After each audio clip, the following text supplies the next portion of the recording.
Tara na sa Tagaytay. A mini vlog last December 28, 2025 sa Bag of Pins, Tagaytay. It was a spontaneous trip and grabe, ang ganda pala sa lugar na to. At dahil nga Tagaytay ito and December, malamig din yung lugar. Dito kami unang nakaupo pero nagpalipat kami sa ibang lugar para mas maganda yung ambience. Sa food and drinks, expect mo na medyo pricey pero worth it naman. Kakatapos nga lang pala namin kumain ng bulalo at lomi sa ibang lugar kaya naman di pa kami ganun kagutom.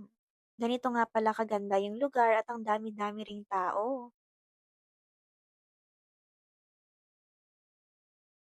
At dahil Pasko, ang ganda ng Christmas decor nila ha.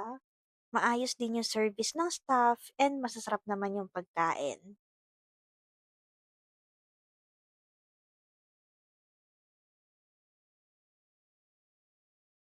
Ito nga pala yung mga in-order namin and lahat naman worth it. Lalo yung drinks talagang nasarapan ako. Actually, sa drinks nila hindi gano'n katamis at yung masarap naman sa food nila yung seafood pasta. Ang saya talaga 'pag biglaan yung mga gala 'no? Kaya naman join me sa susunod kong mga gala. Bye!